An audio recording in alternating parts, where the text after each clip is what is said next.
Welcome back. We're going to jump into, I guess, what we call demand shifters. It's kind of a, I don't know, I don't want to say it a weird concept, but might have phrased it a little differently. But still, economists were kind of a unique group to start with. So we've determined that, and we'll talk about, supply shifters too, but we refer to them as demand shifters. And if, just remember, as we just rolled out of that last section in demand, if you keep the demand shifters the same, ceteris paribus, unchanged, moving up and down that downward sloping demand curve, you are changing, prices are changing as you move up and down, and that's impacting the quantity demanded. What we're going to do now is we're going to relax these demand shifters that we had. We did not allow them to be flexible initially. Now we're going to relax them, and there may be changes in them that's going to cause the demand curve to shift up or down. And as that demand curve shifts up or down, it's changing the quantity, it's changing the number of units of a good or service demanded at every price. So it's not just changing the number of units of a good or service at individual prices, it's changing at every price, because that curve is either increasing and shifting to the right, or that curve is dropping down to the left and is decreasing. So we will get into these demand shifters, and the text defines them as a factor or variable that can change the quantity of a good or service at each price. Remember, each price, not just multiple prices up and down the curve. It changes them at each price. And again, ceteris paribus no longer holds. That allows them to shift. And so we're going to talk about the first one, and we're going to talk about consumer preferences and information. Consumer preferences, as the text talks about, tastes change slowly and gradually. It change, taste about, any good or service is just, it doesn't matter whether it's clothing or the type of home you buy, or the apartment that you rent, or a food item. Tastes change slowly. It takes a while for the taste to change and to move things backwards or forwards in that category. However, if you think about information is constantly changing, and a lot of that has been brought on by the internet. And so again, you can get on the internet, you can find anything you want to buy, you can find anything you want to sell, you can get information. I've worked in healthcare for years, and at least the majority of my professional life has been in healthcare. And people quote this WebMD and the websites that you can go out on, and the information is valid. There's a cost to securing that information, but it is valid information, and it's going to be important to you if you go in to see your doctor. So that's the way the information flow impacts our demand for either goods or services. And they are also changes in quality or attributes. So if you think about, let's say, health issues. So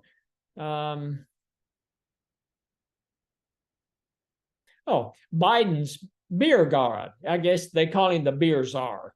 So, and I didn't read the article, but I think it's somebody may work for the CDC, and that individual has decided that in the past, it has been kind of the recommendation of CDC or those in the know about health that women should have consume no more than 7 drinks a week, and men should consume no more than 14 drinks a week.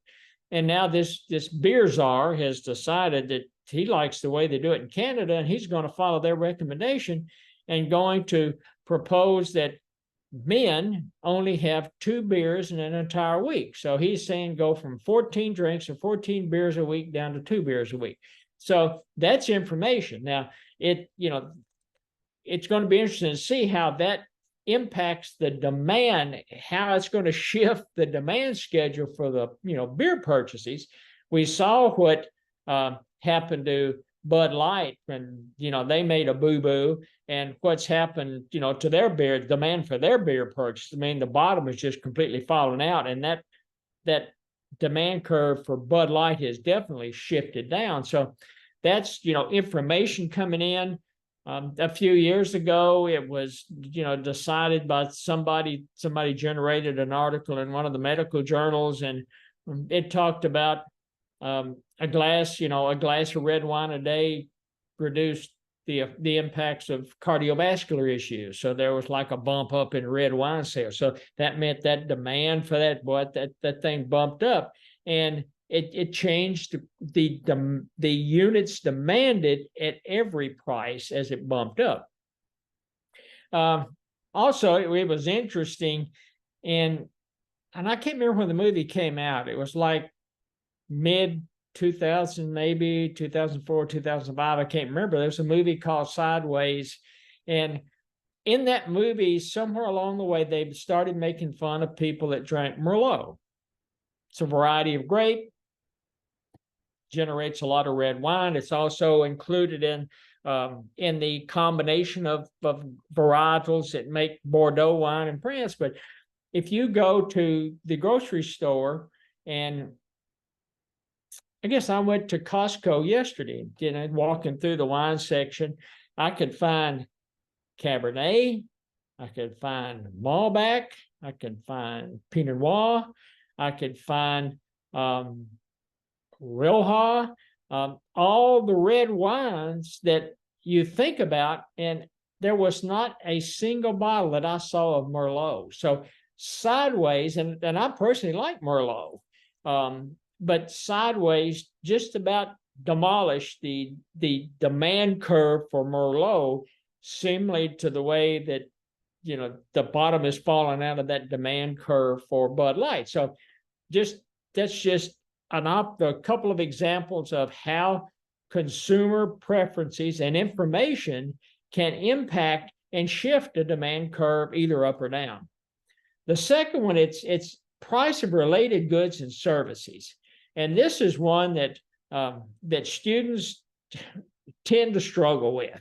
So you've got complements, and a complement, it's defined in the text, is 2 goods or services for which a price increase in one reduces the demand for others. And I think it was in this text, they had complements, and they were talking about tennis rackets and tennis balls. If the price of tennis rackets go up, so the price goes up, it reduced the demand for tennis balls. They were something that you do together. Some people will argue that bacon and eggs, coffee and sugar, complements that will work the same way. And then you think about substitutes, and substitutes 2 goods or services for which an increase in the price of one increases the demand of the other. So go back to my example about coffee and tea. Let's say there's an issue with weather, an issue with some kind of a disease that significantly reduces the number of pounds of coffee available, and coffee triples in price, and you still got tea, a little steady Eddie down here at the same price. That's a substitute. And at that low, what happens at a lower price? Lower prices are going to increase the demand for something. So again, you're going to see that demand curve start to shift out for tea as you have consumers, buyers, whatever terminology, purchasers, whatever terminology you want. You're going to start to see that demand curve shifting out for tea. And so if you think about it, you see how to phrase this. If they are complements, the price of one and the demand for others shift in opposite directions. So it's kind of, and sometimes I've had students say, well, the only way I can do this is kind of shut my eyes and think about how they kind of think through it. So complements, if the price of tennis rackets go up, the demand for tennis balls go down. So price going up, demand going down. So you see how they're moving in opposite directions. Price comes down, people go out and buy a bunch of tennis rackets. Now all of a sudden, demand for tennis balls goes up because you have to have tennis balls to play tennis. So just think about it when you're talking about price on one side and what happens to the demand of the other good or service. They are going to move in opposite directions. An increase in price, it's going to actually decrease the demand for that complement. So set that aside. Now think about substitutes. Substitutes are going to move when you're talking about prices of one and the demand of the other. They're going to move in the same direction. If the price of coffee goes up, what's going to happen to the demand of tea in most instances? It's going to go up because people are going to move away from coffee. Now, the price has to get high enough that will force people to move away from coffee and go over here and start buying tea. Could just say, think of another substitute. From my perspective, beef and pork are substitutes. So if the price of beef all of a sudden, shot through the roof, my demand for pork is going to go up. I'm not a huge fan of chicken, so I'm not sure I met the price of beef that would force me to increase my demand for chicken. But still, those are substitutes. So think about it that way. If they're complements, price and demand, so the price of one and the demand of others move in different directions. Price of tennis rackets goes up, demand for tennis balls go down. If they're substitutes, and again, think about tea and coffee, if the price of one of them goes up, the demand for the other one goes up. So again, students sometimes struggle with that, but it's going to be important as we go forward. So we need to make sure everybody's on the same page when we're talking about that. And then we're going to go through another one here. Income. So everybody's income changes periodically.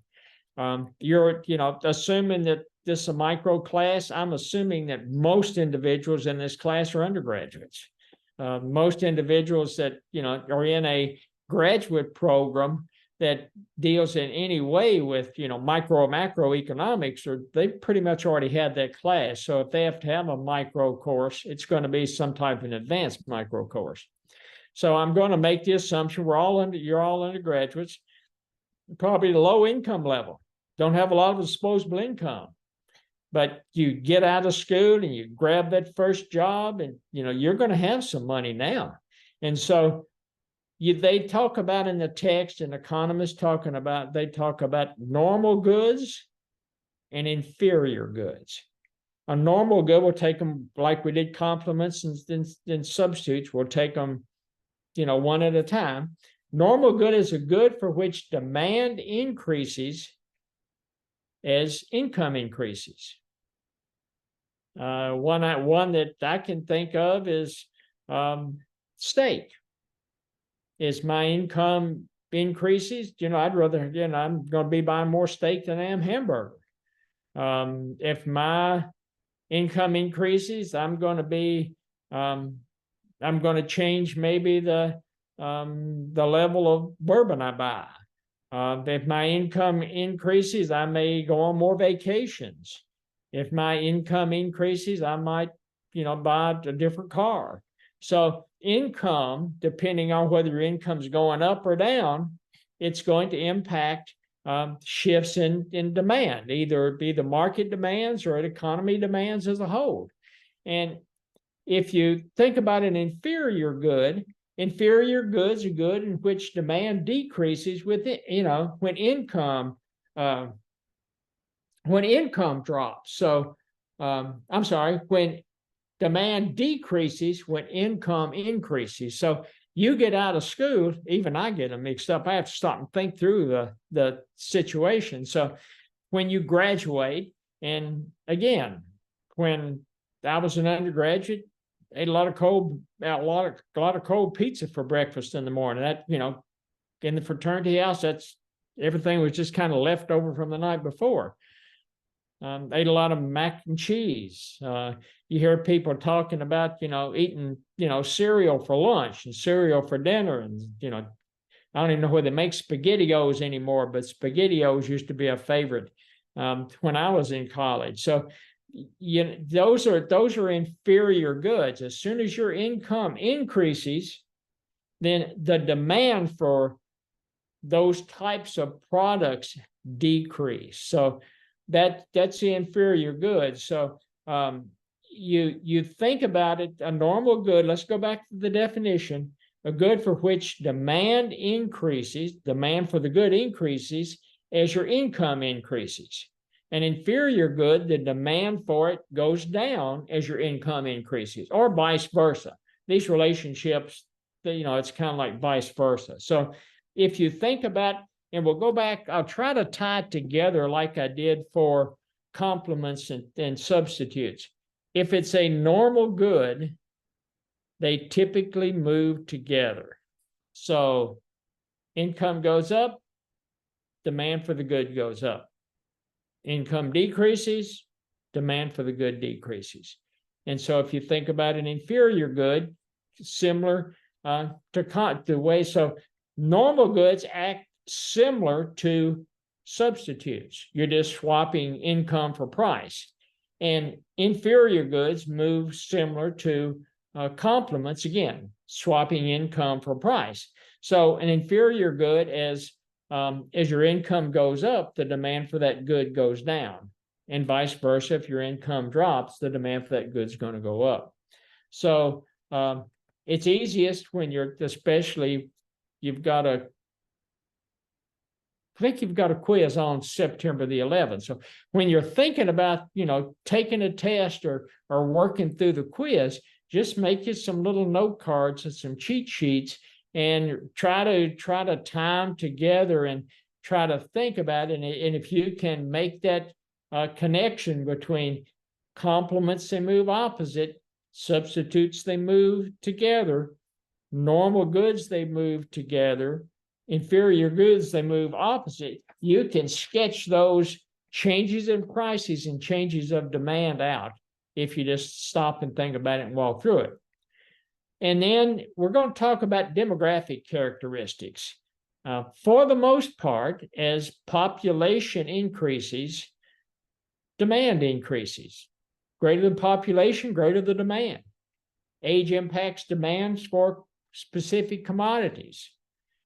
Sex, the sex of an individual, the sex of a consumer impacts a demand for certain commodities.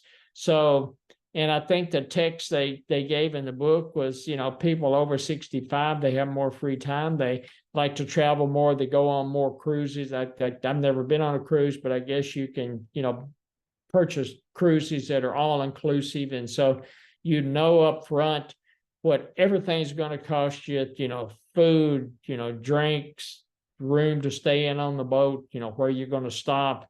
So it's one of those things where there's no surprises. So once you, get 65, you may like that. You may like, they talk about, people 65 buy a lot of mobile homes, toy haulers, Winnebagos. They want to get out and they want to be free and they want to drive all over the United States and stop wherever they want to. And it's, I guess if you use it a lot, I guess it's a fairly cheap way to travel. So if you think about certain things like that, you think about memberships to athletic clubs, maybe the younger you are, the more athletic club memberships they sell. Think about cars, as you get older, as you're younger, you want something hot and fast. As you get older, maybe people, except for a few individuals I know, they want something a little more sedate. They're not into, driving a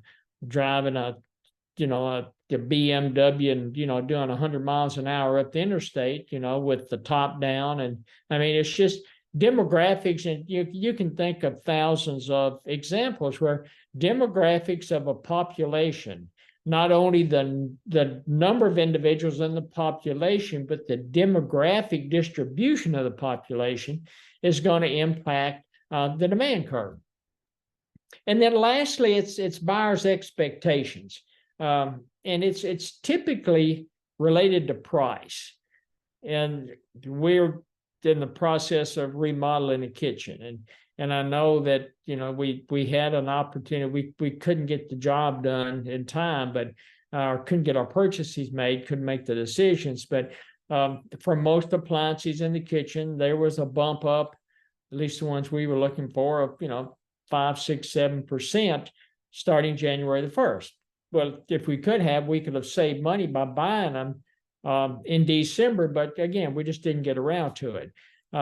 People think about price when you're buying cars. Your new models come out, October, November.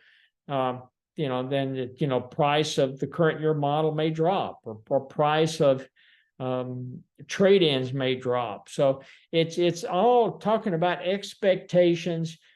The book, I think somebody had done a survey and they said greater than 50% of individuals for Christmas shopping wait until the Black Friday sales start.